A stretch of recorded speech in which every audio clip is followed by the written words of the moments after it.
What's up, YouTube? It's your boy. We got some spoilers to look at right now, and I'm going into this sort of blind.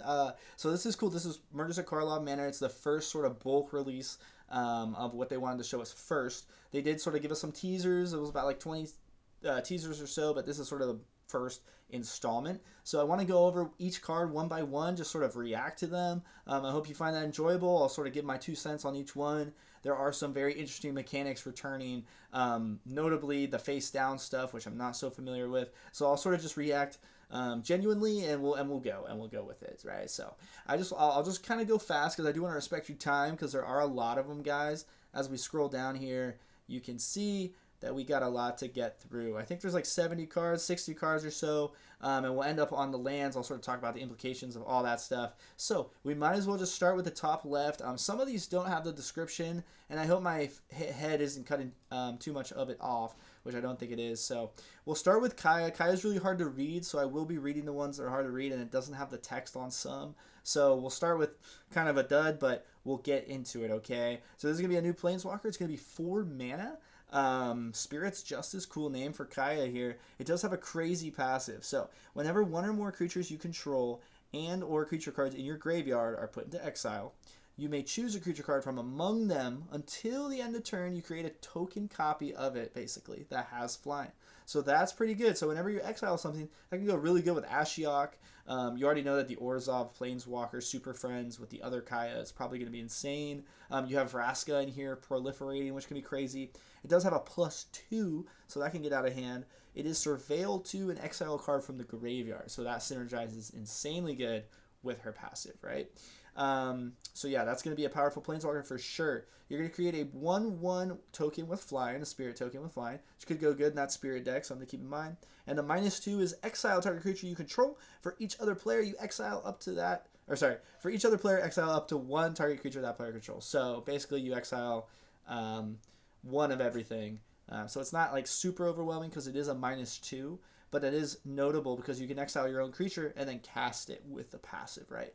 Very strong stuff. It's 4 mana. It starts at a perfect sort of point in the curve. So we'll go ahead and go back and we'll continue with our stuff. Now, I did go over this guy in my other video, but that was just part of the first like 14 cards. But this guy's going to probably be the dude that murdered everybody, right?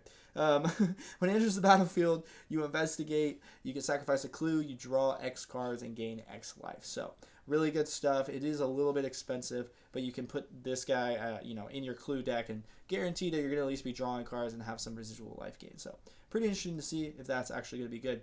Now we have Etrata as a 3-drop creature here. She doesn't have a description, but I'll go over. It's a 1/4 body for 3 mana.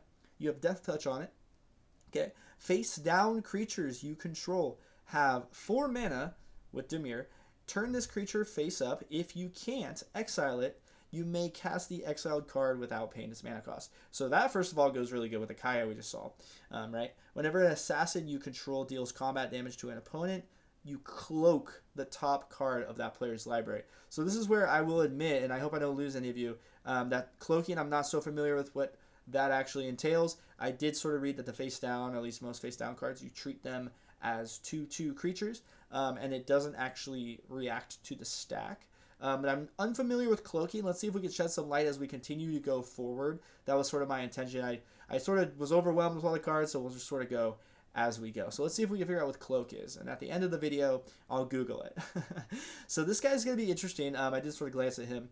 Whenever he enters the battlefield or attacks, you choose up to 1 target creature. If it's suspected, you exile it. Otherwise, suspect it. So a suspected creature has menace and can't block. Interesting to see.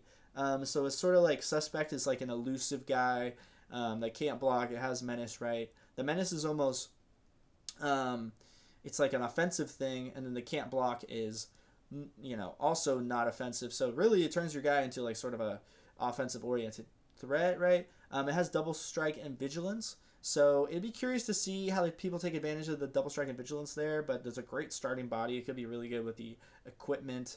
And if suspected gives menace to any of the equipment guys, that could be pretty good. Interesting creature there. Interesting creature. Let's go to Trostani. We do have some returning faces, guys. Pretty exciting stuff. Target creature gains Death Touch until end of turn for 2 mana. For 1 of any Selesnya, you can give them Vigilance. Or you, for 3 mana, can give them Double Strike. Interesting stuff. So it has 3 different abilities, basically sort of facilitates combat amazingly. Would be an insane commander. And it's cool to see Trostani in here. 3 Whispers. Yeah, Double Strike and Vigilance and Death Touch are insane. And the combination of Death Touch and Death Strike, Double Strike, is insane, right? That's always a threat if you have tons of mana, which you probably do in Celestia. Now here's another face down card, guys. Aurelia's Vindicator. So this should be one of the better cards from the set, I imagine, because it has Flying, Lifelink, and Ward 2. So that's pretty good. It has 4 mana. Now you can disguise it for X and 4 mana, 1 white in there. And then when it's turned face up, so disguising is probably turning it face down, right? And then when it's turned face up, you exile X other target creatures from the battlefield and or creatures from graveyard. So if you disguise it for a lot, you can basically exile a bunch of things as soon as you turn it face up, which is pretty crazy. And when it leaves the battlefield, you return the exile cards to the owner's hand. So you could use that almost to exile your own guys, board wipe your own guys. Say this guy has Indestructible. And maybe they get around the Indestructible late in the game. Well, all your guys return. But obviously, this is just a way that wouldn't be too powerful. They at least get their stuff back after we exile a bunch of things, right? I imagine Mono White Ramp can be pretty powerful with Clayfire Bricks, some of the artifact stuff, and this card in here, just disguising for a lot. I would keep your eye on this one. It is a mythic rare. It's a non-legendary as well. So Aurelia's Vindicator, guys. This is going to be a new card here. Well, this is going to be, they're all new cards. But pretty good one. Instant and sorcery cards, spells you cast cost 1 less to cast. So that has the Hadoujen effect on it, which is pretty good. To solve, you've cast 4 or more instant or sorcery spells this turn. If unsolved, solve at the beginning of your end step. So basically, at the end step, if you fulfill the requirements, it becomes solved. And then now, I would imagine when it goes to the next upkeep, solved, whenever you cast an instant or sorcery spell, you draw a card. Now, that's obviously insane. You should be casting a bunch in mono blue and just drawing tons of cards. But you have to hit the threshold of 4 in that one turn before it's solved. But this first part obviously helps you do that. So if this is called a case card, I'm a little unfamiliar with how the cases work, if it is an upkeep trigger, or if it's just at the end step, which is basically how solving works. So we'll see. I imagine all the cases work the same way, so we'll see as we go forward, guys. Massacre Girl does return, so here we go. Creatures you control have Wither. They deal damage to creatures in the form of 1/1 counters, or -1/1 counters. Very important. Whenever a creature your opponent controls dies, if its toughness is less than 1, which is what you're going to be doing, you draw a card. You whittle them down until they're 1 or 0, right? Or just kill them, right? And then you draw a card. So that's good. It does have the menace. It is still the 4/4 Massacre Girl body, which we're used to. I like it a lot. I think Withered is really fun. Very cool to see Wither in here. A lot of cool return to mechanics, guys. Krenko has a new card. You can sacrifice... So first of all, it's a 3/3 body with haste for 3 mana. Kind of what you expect from Krenko. Sacrifice an artifact. Put a 1/1 on each goblin you control. A 1/1 counter on each goblin for just artifacts. So the goblin artifacts all of a sudden really relevant because of this. Whenever an artifact is put into the graveyard from the battlefield, which is what you're trying to do, you may pay 1 and then you can create a 1/1 goblin token. It does gain haste. So basically when you sacrifice the artifact, you'll get the 1/1 before you put the counters, thus synergizing very well and helping you go wide. Right? Very good card. I think it will sort of tie the artifact and goblin thing together. There is some amazing Redcap Sewer Dweller, City Dweller is a good 4-drop goblin that can go really nice in this deck, I would imagine. Anyway, there are some good cards. You'll have to excuse me there, sorry. So this is a rare, Analyze the Pollen. As an additional cost to cast this spell, you may collect Evidence 8. Now, I do know how this works. Exile cards with total mana value 8 or greater from your graveyard. So it can be in total, right? Or just 1 8-drop. That has to be CMC 8 in total. Then you can search for a basic land card. If evidence was collected, instead search your library for a creature or land card, reveal it, put it into your hand, and shuffle. So basically, like, if you do exile stuff, you can go ahead and get a creature or a land. Well, let's see. Search for a basic land. Blah, blah, blah, blah, blah, blah, blah, blah. So it can basically, if you want to not get a creature, you can get a non-basic land if you really want the non-basic land. That's sort of the upside there. But mostly you're going to get a creature if you do the collect evidence thing. So it is 1 mana. It could be pretty relevant to help find some very notable creatures in green, if green is a powerful enough archetype. or I guess deck. So we do have the descriptions now. It does help a little bit. At the beginning of your upkeep, this guy is going to investigate for each opponent who has more cards in hand than you. So we did see this guy in the early previews. This is actually the alt art, which is pretty cool. Some of these weird texts. So basically, it's like balancing the equation. If they have more cards, you at least get investigate tokens, which can help you get cards. It does have flying and vigilance, which is pretty respectable for a 2/4. So we could see if we get some pretty good synergistic cards with this. But the 2/4 isn't so much damage in the air, but the vigilance could go a long way. Let's keep it going. Case of the Filched Falcon. When this case enters the battlefield, you investigate. So you create a clue token right away, so guaranteed value right away. Now it says here to solve if you control 3 or more artifacts. So you just have to control 3 or more artifacts and then it solves itself. So yeah, solve at the beginning of your end step. I imagine they all work at the end step. Now, if it is solved, you have an activated ability to sacrifice this case, put 4 counters on target non-creature artifact, and it becomes a 0/0 bird with flying. So you get a 4/4 bird in the form of counters, which could go really good in the counter deck, by the way, if there is some artifact synergy, which there is. And it is an activated ability that you can only do it once. Interesting card. I like the way that the cases are designed, and now I think we fully understand them. So let's go forward. We do have a card in Japanese here, but we do have the text.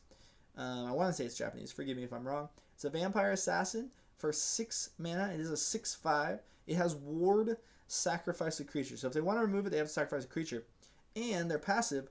Whenever a creature dies, target opponent loses 2 life, and you gain 2 life. So it's a ping effect. Every time they die, you're going to get that at least once if they try to remove it, right? Pretty good card. I like the way it's designed. I wish it was 5 mana, maybe not 6. 6 could put it slightly out of reach, but pretty good.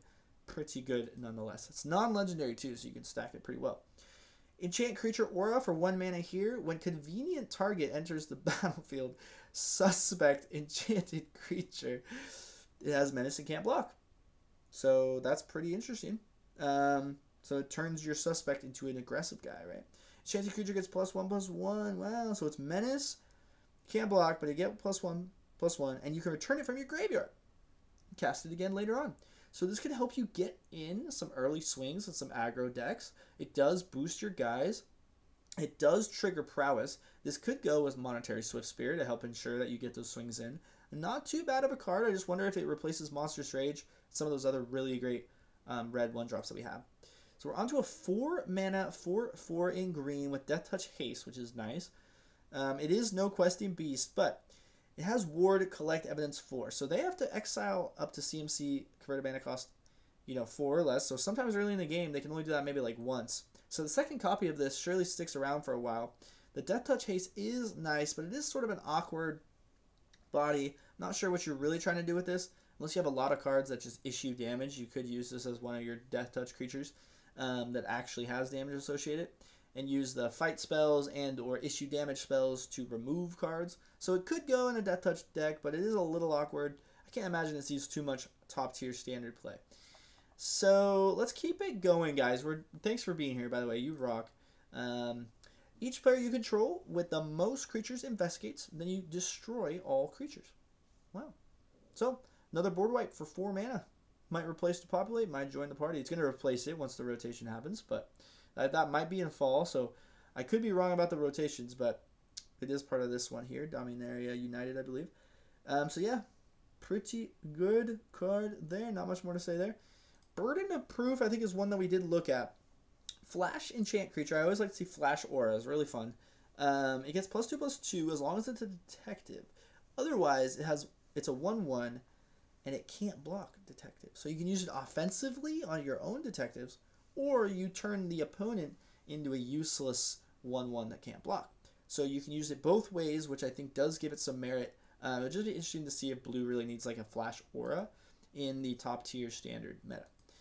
Homicide Investigator. Some of these cards are really fun. Don't get me wrong, in limited, they'll be really good. But, in standard meta, which is what I play, I'm trying to analyze through that lens. So, whenever one or more non-token creatures you control die, you investigate.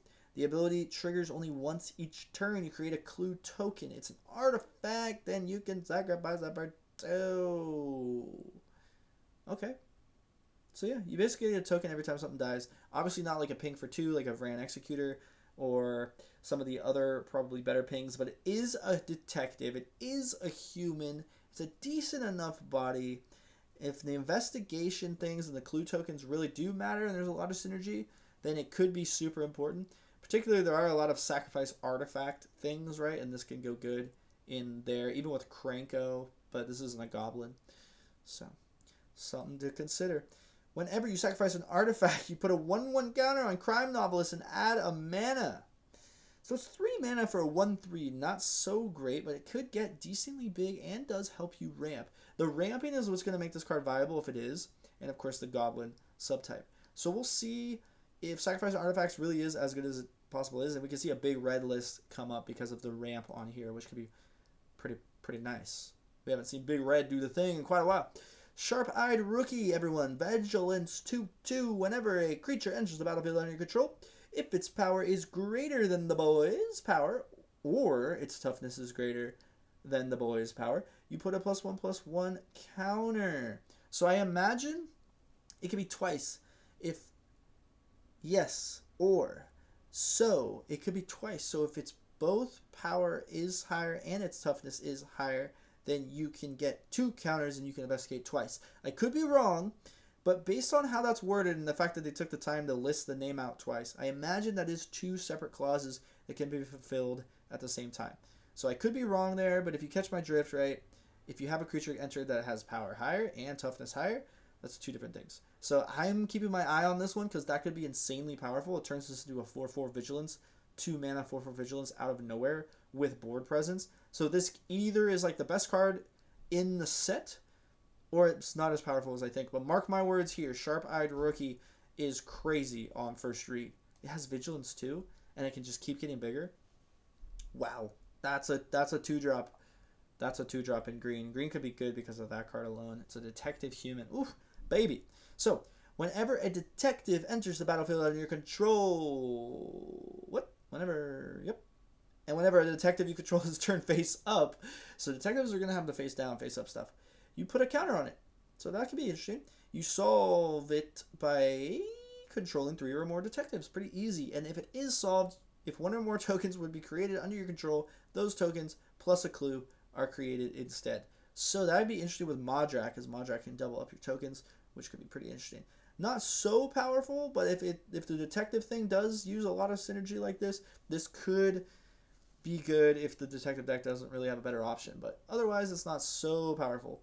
This is 6 mana for 4/4. Not very great. Could be a limited option, though, for you. Enters the battlefield, return up to 1 target creature to its owner's hand. And if you control it, so if you want to protect one of your guys, maybe, you have an ATB you want to double up on, you can take advantage of that and investigate meanwhile. So priced out of standard, high level stuff, but pretty good card nonetheless.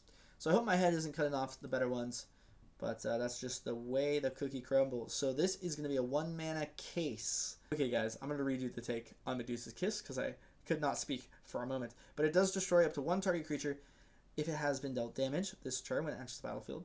And to solve it, if 3 or more creature cards enter the battlefield, the graveyard from anywhere this turn, you solve it. And in this case, if it is solved, it can become a 4/4 Medusa with Death Touch and Lifelink and retains its original type.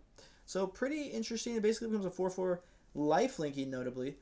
Death Touch creature, and all that has to really happen is a bunch of creatures have to die. And the ETB can be interesting to take advantage of if you have some damaging cards, if they are relevant. So we'll see about that one there. And expose the culprit. Choose one or both. You turn target face down creature face up. Could go good with that Aurelia War Mongrel or whatever that was. Exile any number of face up creatures you control with Disguise in face down pile. Shuffle that pile and then cloak them. So here we're going to find out what cloaking is. To cloak a card, put it onto the battlefield face down as a 2/2 creature with Ward 2. So it is very similar to Morph and stuff. Turn it face up at any time for its mana cost if it's a creature card. So that's how cloaking works. So that does shed some light on the other cards we did see. I want to see if that is powerful enough, because you can't really interact with them when they're face down. So you do have the advantage of doing it at the right time. We'll see. For 2 mana, if this does fit in, you can do any number of face-up cards with Disguise, so that could be powerful. But we really have to learn more about the set, I would say, or at least I do, to make a good judgment call there. So we did see this guy earlier, but when he enters the battlefield, you investigate. Guaranteed value is always good. When you draw your second card each turn, he gets +1/+1 in vigilance. So there is a lot of like draw 2 or cast 2 cards kind of deck types or archetypes going around. This could go with like Raging Battle Mouse if you're drawing a lot of cards and stuff. It does get you the investigate right away, which could be nice. It is a 4 mana 3/3 though, so a little bit of a better body would be great, but other than that, decent. Exile target attacking creature for 2. Sorry, I still can't talk. Clean card, don't want to talk about it too much, but it is an instant and it does exile, and exiling is very relevant if we do want to cast those cards from exile with Kaya and things like that. So I bet the exile synergy is pretty crazy. Out cold, we did see this earlier in my other preview video, but tap up to 2 target creatures and put a stun counter on each of them.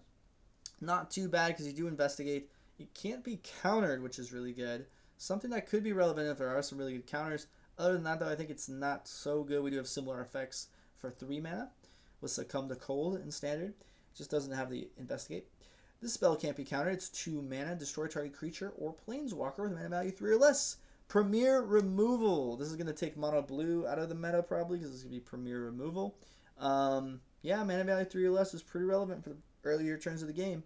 And if you do want to lean into the board wipe thing, you can use board wipes to deal with anything bigger than that later on. So Long Goodbye. Very cool name of a card. You're going to be seeing this a lot more. Okay. Did I scroll up by accident? I did. Sorry. Okay, so Felonious Rage. Felonious Rage. That's an interesting word. Target creature you control gets +2 attack, and when it gains haste that turn until end of turn, it also, when that creature dies this turn, you create a 2/2 white and blue detective creature token. I can't talk. But basically, wow. Okay, so it buffs it up, gives it haste, and when it dies, you get a 2/2. That's super good for 1 mana. Wow. And it is a detective, which could be really good for the detective deck. I would keep your eye on this one. This is insane for 1 mana. A lot of value for 1 mana. It turns like any body, like a 3/1 body creature into a 5/1 swinging creature. Maybe it already has trample, and then it just gets through some damage, and you get a residual 2/2. Very good stuff. You can see this being pretty good. Now this is Bite Down on Crime. I've seen this before. This has also the evidence, collect evidence thing. As an additional cost to cast a spell, you may collect evidence 6 when this spell costs 2 less to cast for each evidence that was collected. So you can exile 6 multiple times, which is pretty good, but you're probably not going to have so many cards in your graveyard, especially when you're casting this for 4 mana as a sorcery to basically just +2 attack your creature and then have it do damage. So it's a removal spell if you have a big enough creature, but it's not so good for 4 mana, right? You're probably not going to use this. Could be limited relevant though. Okay, we're going into it, guys. Thanks for sticking around. We're getting through it. You're almost done. Flying 4/3 for 6 mana, Disguise 5 though, so let's pay attention to Disguise. When you may cast this card face down for 3 as a 2/2 creature with Ward 2. You can turn it face up at any time for its Disguise cost. So you have to pay 3, and then you can turn it back up. So basically, this Disguise triggers are going to have a lot of impact on the battlefield, or else you're putting yourself behind in a lot of momentum, and you're using your early turns for not so much value. But I could be wrong. Effects like this are usually surprising, but I imagine this is just a terrible card because it is 6 mana. So let's skip on by. Deduce is going to be a new card. Draw a card, investigate. So pretty good for pretty much any card that needs artifacts, that plays blue, that wants to draw cards. Deduce. There it is, baby. Okay.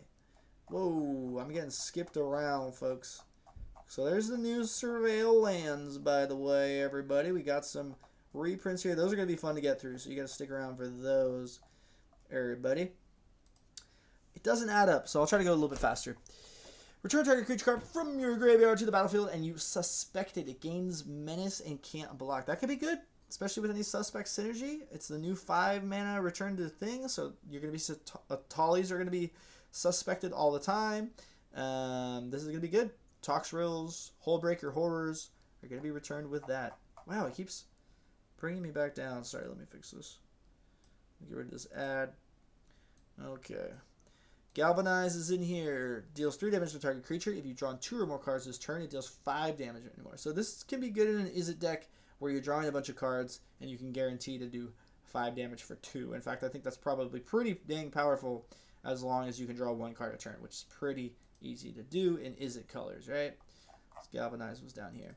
So V2 Gaza Inspector, as additional cost to cast a spell, you can collect Evidence 6. So 3 drops are going to be good, because if you have 2 3-drops in your graveyard, you collect the Evidence 6 quite a bit, I would imagine.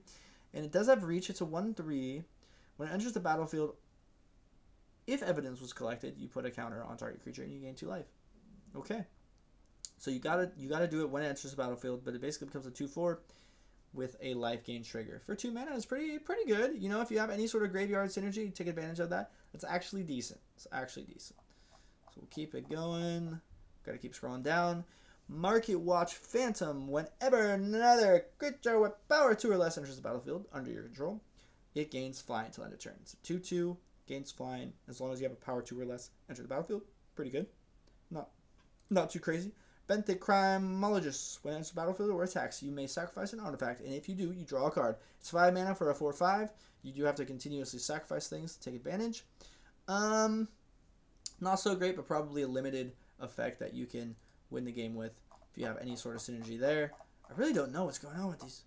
Why is it going down, guys? I'm sorry. We're almost through it.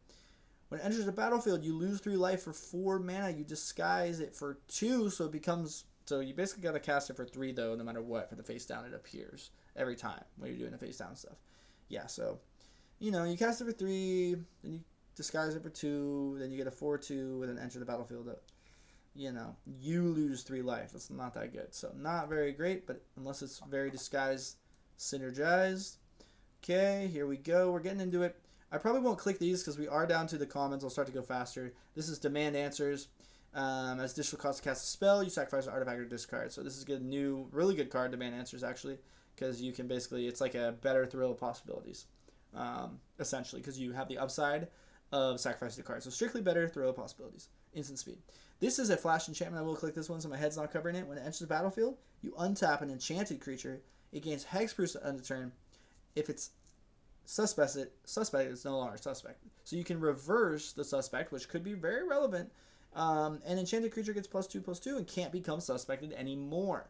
So that can be strong because it basically neutralizes the downside of any suspect if you don't want that. It does have flash, and it goes really good with the enchantment decks. I imagine this slides into Kylox somewhere if Kylox utilizes any of the suspect stuff. It's pretty good there. We do have Auspicious Arrival. Target creature gets +2/+2 until end of turn. You investigate. It's 2 mana, very standard white, kind of not so amazing card, but usable card, right? Instant speed. This is Lead Pipe, so it's an artifact clue equipment. Something to keep in mind.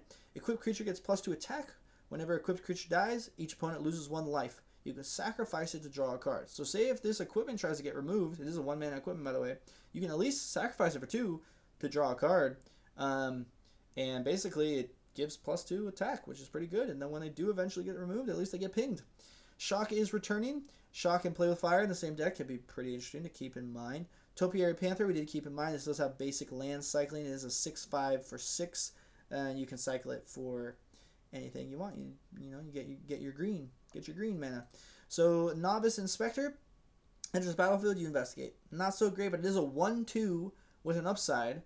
So it's actually insane. What am I saying? This is an upside that's huge. It is a human detective. I imagine this is a premier human detective that's going to fit in to the detective deck for sure, if there is one.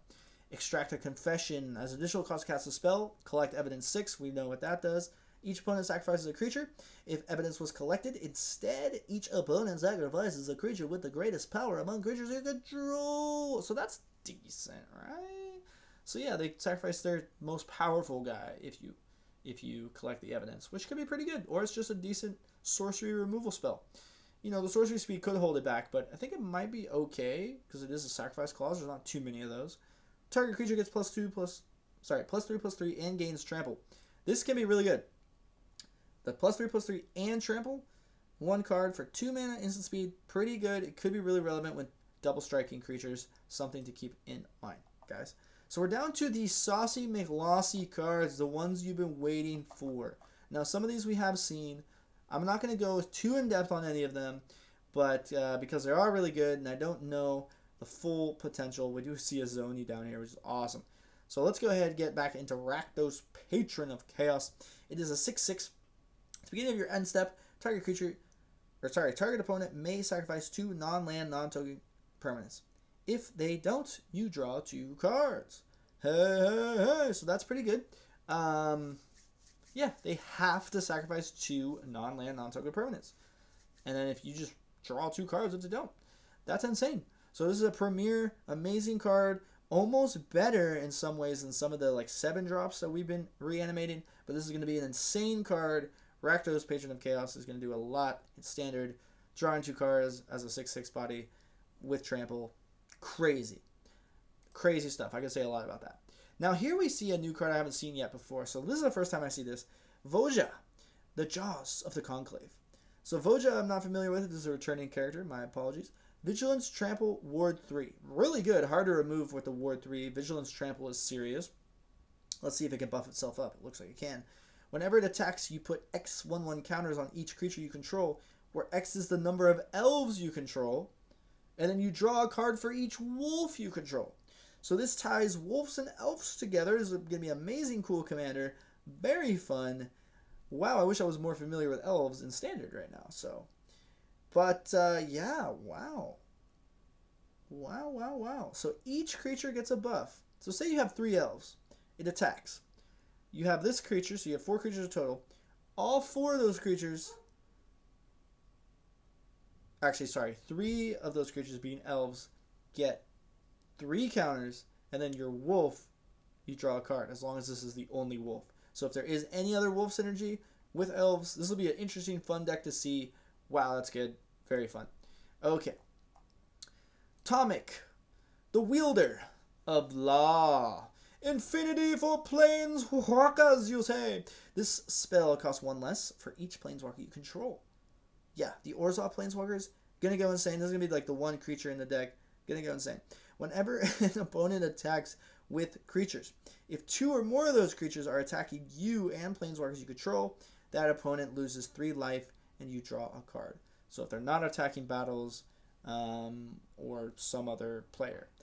Flying Vigilance 2/4 with an upside, you could probably cast this for freaking 2 every time you cast it, basically, except unless on turn 3, because there are enough Orzhov planeswalkers you could probably do that. You have a bunch of removal in the deck in Orzhov. You're probably feeling good. Really good card. Keep your eye on that one. Melek, the Reforged Researcher, the boy. So his power and toughness are equal to twice the number of instants and sorceries in your graveyard. Pretty crazy. The first instant and sorcery you cast each turn costs 3 less to cast. Yeah. So once you get this guy on the field and you continuously put stuff, you're exponentially becoming huge. Any red instant that's like sacrifice target creature and then do that damage to the face, probably pretty crazy with this card.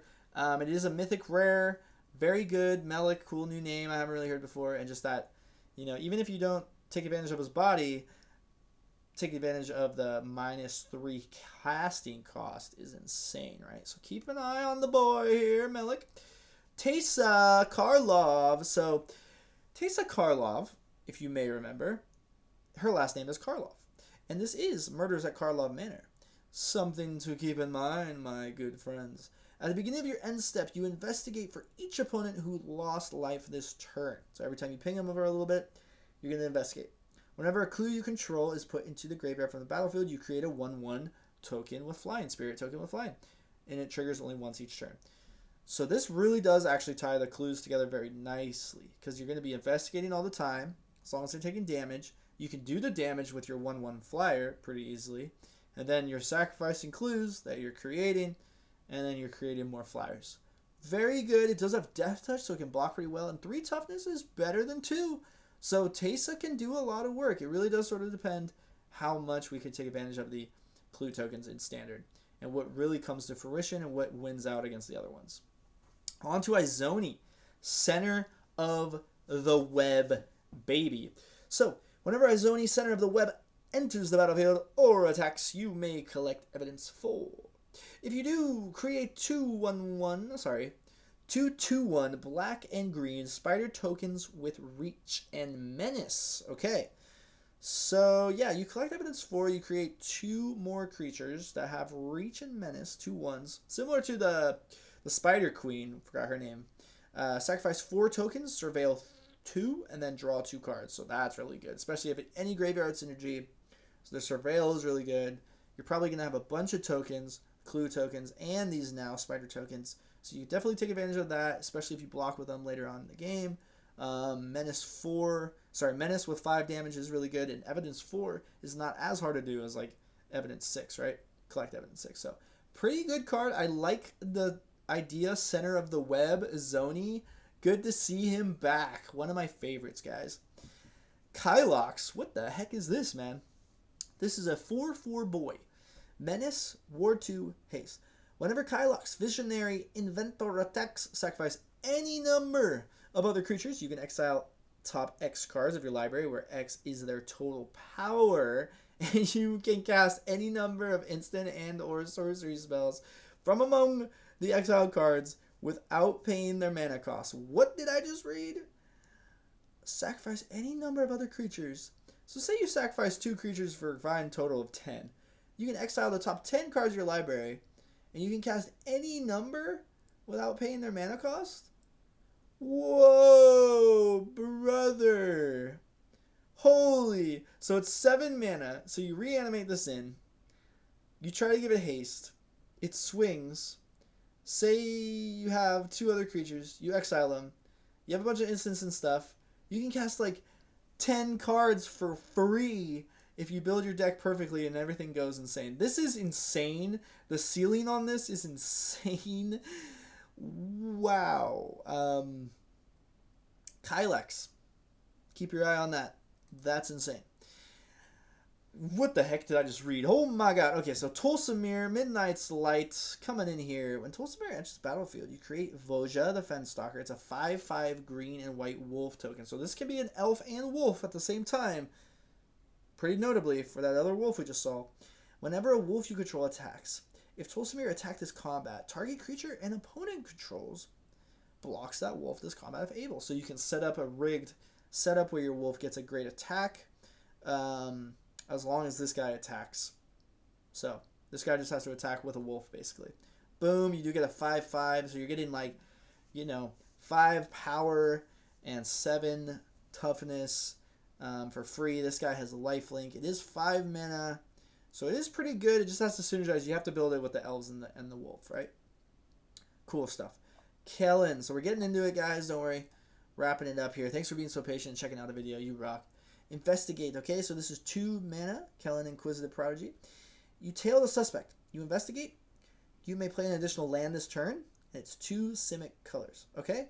Interesting. It's basically like that growth spiral Simic ramp. If you have a lot of ramp mana in your hand, you can get to a crazy turn 4, crazy turn 5 pretty early in the game.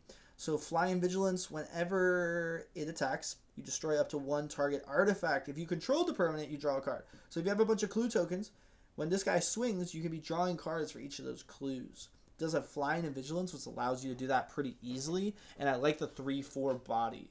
So Kellen's pretty interesting. And it's interesting now it's a Simic colored boy. So I don't know if that's a different Kellen or what's going on. But interesting stuff. Judith is back. Coming in as a 5-drop creature. Whenever you cast an instant or sorcery spell, you choose 1. That spell gains Death Touch and Lifelink. Okay. Create a 2/2 red imp creature token. When this creature dies, it deals 2 damage to each opponent. So, pretty good. Let me actually read it again whenever you guys answer. So basically, like, wow, you can give your spell Death Touch to kill anything as long as it does 1 damage. Or give it Lifelink if it gains a ton of life. You can gain a lot. Or you can create a 2/2, and when it dies, you ping them for 2, not 1. So better than the Obnixilis tokens. That's actually crazy. It is 5 mana, but it's not once a turn either. So you can create a bunch of 2/2s for 2, or a bunch of 2/2s that do 2 damage, like all in 1 turn. As long as this resolves and you pass and you cast like 3 spells that turn, crazy stuff. Probably gaining a little bit of life and stabilizing along the way too. Very good card. I really like this card. It's probably a crazy commander. Judith is cool. Aurelia above the law we saw in my other video, but I'll revisit it really fast. It has Flying, Vigilance, and Haste. It's 5 mana. Whenever a player attacks with 3 or more creatures, you draw a card. So you need a lot of creatures. And whenever you attack with 5 or more creatures, she pings for 3 and we gain 3. So the wider you go, you can take advantage. As long as you have 5 creatures, including her, you can start pinging them while drawing cards as well. So that's pretty good. It's a 4/4 body. Aurelia doing the Aurelia stuff. Weird that it keeps sending me to random places. Assassin's Trophies makes a return. My first pre-release ever, by the way, short little story about me. This was the Chase Rare. Some guy pulled it in like one of the first packs and he held it up like, ah! And he was so excited. And I never forgot the hype at my first pre-release event for the first Assassin's Trophy. So this is back. It is being reprinted. Cool new art here. You destroy a target permanent, any permanent, but they do have the upside of searching for a basic land. They put it into the battlefield. So they go up on a land and it is untapped. So they can take advantage of it that turn, but the fact that it can hit anything is what makes this card good. Just very flexible, right? Warleader's Call. Creatures you control get +1/+1, so it's a static anthem for 3. Whenever a creature enters the battlefield, you do 1 damage to each opponent. Now that can be good for pinging the damage, and any card that requires the opponent to lose life, this is going to be your go-to way of doing that probably. Static Anthem, that does do residual damage. Very cool. No More Lies. Counter target spell unless target creature pays 3 or player plays 3. If that spell is countered this way, you exile it. So if there's any sort of exile shenanigans, something to keep in mind, but pretty good counter spell there. Crawl Whipcracker. So this is like the Crawl Harpooner, but now it's a Whipcracker. When it enters the battlefield, you destroy target token. So this is the token killer. There's going to be a lot of tokens, it appears. So for anything from clues to any copy of a creature, this can be your go-to boy, and it also has the classic reach, and it is a 3/2 body. So good callback. Interesting that it's an insect assassin. I like this quite a bit. I'm a huge fan of the crawl creature in the Magic lore. So very cool stuff. Somala Sentry here. Whenever a face-down permanent you control is turned face up, you put a counter on it and a counter on this. So this is a good 2-drop to tie all the face up because it's 2 mana. You can lay it early in the game and actually start taking advantage of this. This creature can get out of hand and acts as a great flying blocker late in the game, which can be pretty good against all those 1/1 spirit tokens that I imagine a lot of these cards are going to create. Choose up to 1. So choose 1 or both. Destroy target creature. Great. And you can put up a 1 counter on target suspected creature you control, and it becomes no longer a suspect. That seems good. Creating your guy bigger. You're taking off probably a negative thing, unless you want the menace, which could be a negative thing, but you know, probably good as long as you can take advantage of the upside. It is a sorcery speed card, so that is a little unfortunate. So we'll see if it does make the cut. Curious Cadaver. I won't actually read all these because these are rares, or these aren't as rare anymore. Whenever you sacrifice a clue, return him from the graveyard to your hand. Pretty good. As long as you sacrifice a clue, you're getting this guy constantly. It's a 3 power flyer, but it does block. It does get blocked against any sort of flyer. So that can be pretty easy, pretty annoying. And there is a lot of reach in this set I've noticed so far. So something to keep in mind. If my head's covering this, I'm sorry. I'll click it. Whenever you attack with 3 or more creatures, you investigate. This is obviously the same as Aurelia's strategy. So if you're all in on this, I guess you could have this. Maybe one of in here. It is 5 mana. And if you really want to investigate, boom. But it's just basically a worse Aurelia. Probably a draft common, kind of rare. It is multicolored though. And then there is Lightning Helix, which does 3 damage to any target, and you gain 3 life. So we know what Lightning Helix does. Dog Walker, cool name in here. Check out this one, guys. You can disguise it for 2 mana, Boros colors. Whenever it's turned faced up, create 2 tapped 1/1 white dog creature tokens. So you get 3 creatures as soon as you turn it up, but you do have to invest the initial 3 and then pay the 2. This guy does have vigilance, but you get the dogs. And if it triggers the turning face up stuff and we can take advantage of it, then great. So it seems like we're going to have some static effects to take advantage of that, or else it's not quite worth it. Now this is a 3/2 body. It's a Goblin Artificer, which is interesting. When it enters the battlefield or is turned face up, create a 1/1 Thopter artifact with disguise. So I don't know if entering the battlefield counts as putting it down, right? That's something we still got to figure out. But basically, you could create 2 1/1 flyers if you take advantage of it, I imagine, which could be the catch here, which I imagine is how it works. So we're down to the Surveil rares, we'll talk about in a little bit, the lands. But we're almost to the end of the video, so I want to just give you my closing thoughts. This is a really weird name to say, but it's 2 mana, enters the battlefield, just failed 2. It's a 2/1 artifact creature. Now, the fact that it's an artifact creature could be relevant, and the fact that it's a construct could be relevant. There are some constructs to take advantage of that. Magnifying Glass, not that good, but you can investigate for 4 mana, acts as a mana sink. Something like this has to be in here, right? Now, these Surveil manas are really good, and we pretty much have every color combination available to us, which definitely is a huge plus for any graveyard recursion or anything that takes advantage of graveyard synergy. So something to keep in mind as you look at these lands, any color that has any sort of graveyard synergy gets a huge boost for this. And you can see that Orzhov is going to be in a great place with Restless Anchorage and this card, fixing their mana, fixing the hand. This is going to boost the power level of Standard quite a bit. Huge fan of all of the art, by the way. Much love to Magic the Gathering and all their beautiful art and how they keep bringing things full circle. I really love it. Now let's look at something very interesting. This one here. This has, it's a land for colorless. You can disguise 3. So you can make this a 2/2 creature with Ward 2. And when it's turned face up, you add 2 mana of any one color, and you don't lose mana as steps end when you do that. So that's pretty interesting, but you don't get the mana, basically, I would imagine. Or rather you do. You get the 2 mana of any color, and you get the colorless. We'll have to remain and see. I imagine that's how it works, though. So pretty cool to keep in mind. This is also, you can tap an untapped creature to create a mana of any kind, or you can draw a card by sacrificing the land itself, because it is clue. It's an artifact clue. So this is a land that is an artifact, something to keep in mind.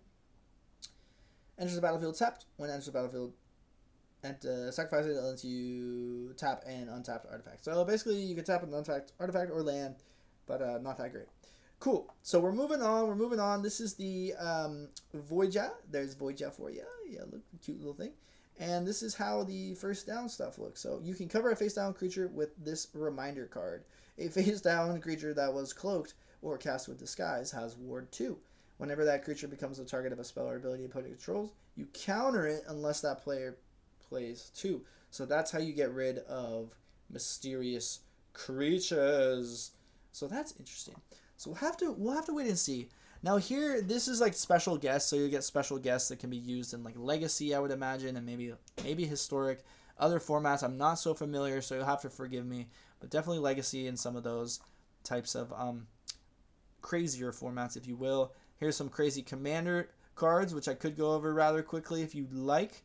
However, let's see if I can go down here. Some more Ravnica clues. These are going to be part of the clue set, but it isn't actually part of standard from what I understand. I'm not sure if you can use these in the standard set. Something to keep in mind, because this was part of one of the cards that I covered earlier.